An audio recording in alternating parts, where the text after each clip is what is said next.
There must be a reason why black people are killing black people.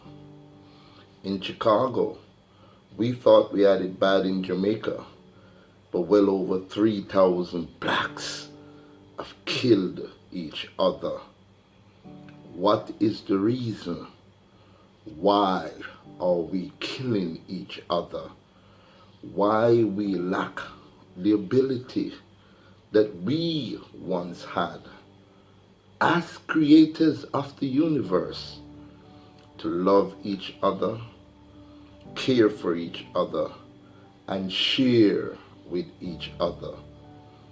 Well, today, ladies and gentlemen, I'm going to explore the Willie Lynch syndrome, or the Willie Lynch letter. Now, ladies and gentlemen, in all honesty, it has been said that this particular letter is an hoax. But believe me, I personally know, based on my levels of observation of us and how we behave, this letter is just as authentic as it can ever be. I'm going to share it with you, ladies and gentlemen, and then I'm going to come back and give you my commentary. Let's take a listen. The reputed author, William Lynch, identifies himself as the master of a modest plantation in the British West Indies, who has been summoned to the Virginia colony by local slave owners to advise them on problems they have been having in managing their slaves. He briefly notes that their current violent method of handling unruly slaves, lynching, though the term is not used, is inefficient and counterproductive. Instead, he suggests that they adopt his method, which consists of exploiting differences such as age and skin color in order to pit slaves against each other. This method, he assures his host, will control the slave for at least 300 years. 300 years. Let's get now into the in-depth part of the Willie Lynch letter. It was recorded in 1712. Black people, I want you to pay close attention, because I know a lot of you have heard of the Willie Lynch syndrome, but never took the time to read it or even have someone read it to you, because you might think it's not important, because that's how your mind has been rearranged to think. Take some time out now and listen. Maybe this will change the course of your destiny as of today, the 1st of January 2018. Listen, black people. It goes like this. William Lynch, the untold story of 1712. And the message is still true today. Gentlemen, I greet you on the banks of the James River in the year of our Lord 1712. First, I shall thank you, the gentlemen of the colony of Virginia, for bringing me here. I'm here to help you solve some of your problems with slaves. Your invitation reached me on my modest plantation in the West Indies, where I've experimented with some of the newest and still the oldest method for control of slaves. Ancient Rome would envy us if my program is implemented. As our boat sailed south on the James River, named for our illustrious king, whose version of the Bible we cherish, I saw enough to know your problem is not unique. while Rome used cords of wood as crosses for standing human bodies along its old highways in great numbers, you're here using the tree and rope on occasions. I caught the whiff of a dead slave hanging from a tree a couple of miles back. You're not only losing valuable stocks by hanging, you're having uprising, slaves are running away, your crops are sometimes left in the fields too long for maximum profit, you suffer occasional fires, your animals are killed. Gentlemen, you know what your problems are. I do not need to elaborate. I'm not here to enumerate your problems. However, I'm here to introduce you to a method of solving your problem. This is how Willie Lynch in 1712 constructed a format that rearranged the slave's mind, especially in the Caribbean. And it is though swept right across the world because it is practiced by a lot of colonial masters, and it is teach from one generation to the other how to control you, a black man. And it goes, in my bag here, I have a foolproof method for controlling your black slaves. I guarantee every one of you that if it is installed correctly, it will control the slaves for at least 300 years. My method is simple. Any member of your family or your overseer can use it. I have outlined a number of differences among the slaves, and I take these differences and I make them bigger. I use fear, distrust, and envy for control purposes. These methods have worked on my maddest plantation in the West Indies, and it will work throughout the South. Take this simple little list of differences and use them wisely. On the top of my list is age, but it is there only because it starts with the letter A. The second is color or shade. There's intelligence, size, sex, size of the plantation, status on the plantation, attitudes of owners, whether the slaves lives in the valley, on the hill, east, west, north, or south, a fine ear, a coarse ear, or is tall or short. Now that you have a list of differences, I shall give you an outline of action. But before that, I shall assure you that distrust is stronger than trust, and envy is stronger than adulation, respect, or admiration. The black slave, after receiving this indoctrination, shall carry on and will become self-refueling and self-generations for hundreds of years, maybe thousands. Listen, black people, listen. Now this is the formula, this is the key core formula. And I want you to pay attention how this was done. Don't forget, you must pitch the old black male versus the young black male, and the young black male against the old black male. You must use the dark-skinned slave versus the light-skinned slave, and the light-skinned slave versus the dark-skinned slave. You must use the female versus the male, and the male versus the female. You must also have your white servants and overseer distrust all black people, but it is necessary.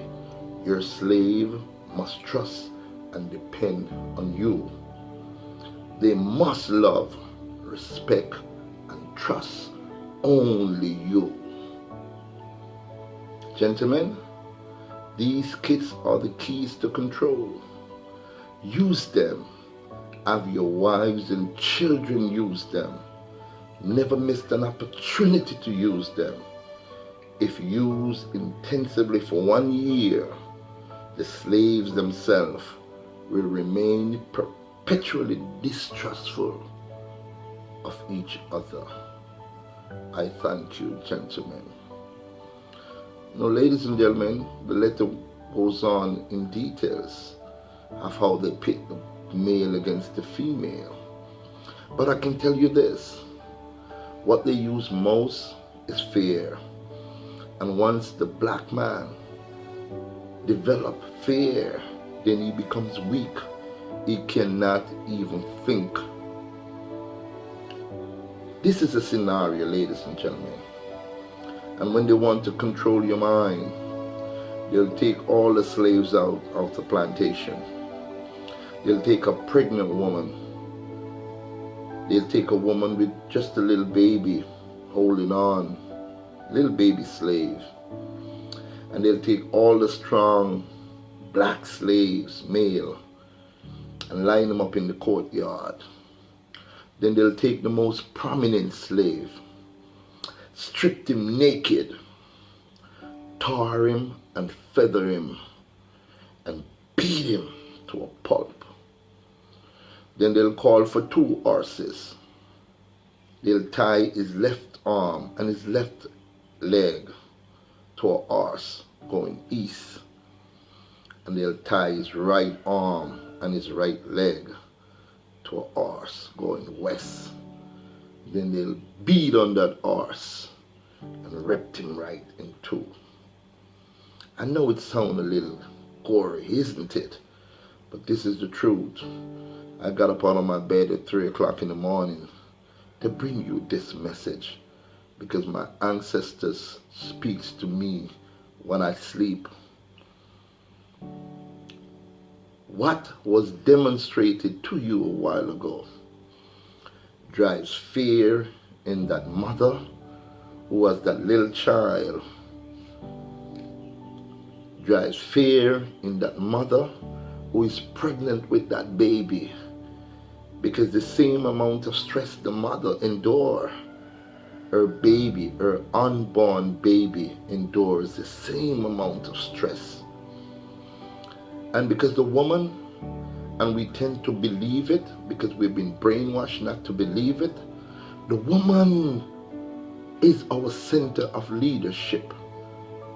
The woman, if given a rightful place on this earth, there'll be no wars or rumors of wars. So they use the woman against the male. Remember, the female against the male.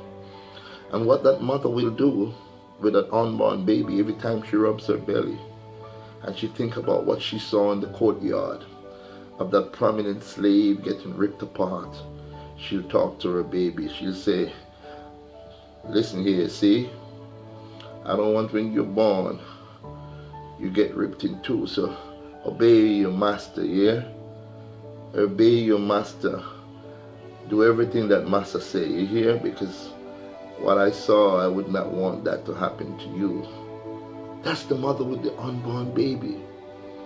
And then the mother with the young child will hold her child and stare him in the face and say, listen, what we both just saw, I don't want that to happen to you. So anything Massa say, listen to Massa. Anything Massa say, listen to Massa. Don't you think about running away, you hear? Don't you think we can't trust those other slaves? We only trust Massa. Fast forward now. Armed with this great piece of information that has been taught many times over by some of our great orators, Dr. John Henry Clark, Professor Ivan Van Sertima, Dr. Ben Joseph Buchanan, Martin Luther King, Malcolm X, Marcus Mosiah Garvey, Nelson Mandela. These great freedom fighters have taught us and have left the black print for us to emancipate our mind. Not until you begin to see Africa as a nation which belongs to you, not until you gain that concept of Africa in your mind, gain that concept of building a nation in your mind, and all you will be are slaves. Marcus Garvey, the Right Honorable Marcus Garvey, said, emancipate yourself from mental slavery. None but ourselves can free our mind. Bob Marley took it and he put it in a song. Emancipate yourself from mental slavery. None but ourselves can free our mind. Jamaicans and black people scattered right around the world, I'm coming to you from the core of my heart. I'm not against the white man, because he does what he do and he does what he do best. My Jegna Eru Aisha Musa Menelik taught me this. He said, powerful people will not teach powerless people how to be powerful. Let me say that again. My Jegna Eru Aisha Musa Menelik states, powerful people will not teach powerless people how to be powerful. And that is why the teaching of the Honorable Marcus Garvey, even though it was promised by then Minister Ronald Thwaites for it to be in our classroom, that is yet to happen. So I'm imploring all of you, every single Jamaican who can read and write, take it upon your responsibility now. You have seen what they have done to us, our generation upon generation upon generation. You now must take up the mantle of Nanny of the Maroon, the mantle of Paul Bogle, the mantle of Sam Sharp, the mantle of Marcus Garvey, the mantle of Malcolm X, the mantle of Martin Luther King, the mantle of Nelson Mandela. Take these mantles, learn and run with it. Teach it to every one of your friends and your children, because only us, like the Honorable Marcus Garvey says, can free our mind. Only you can free your mind from the concept that you were molded into. They took away your history. They took away the knowledge of self. They took away the knowledge of culture. They took away the knowledge of language. They took away the knowledge of your spirituality. And they strip you down to nothing. And then they remold your mind into who they want you to be. Ladies and gentlemen, and the reason why I'm coming to you this way is because I love you. I love my skin color. I look in the mirror and I admire myself. And not until you can start loving yourself, what you look like, what you sound like, who you are, then and only then you can teach that to your fellow man or your fellow sister. Remember, we are in this together. We are our brother's keeper. And as the African saying goes, man, know thyself. Thank you very, very, very much for watching. And I do hope that this year 2000 and beyond will be more informed, educated, more intelligent, more sociable, and more in love with each other. Thank you very much for watching. Have a great day.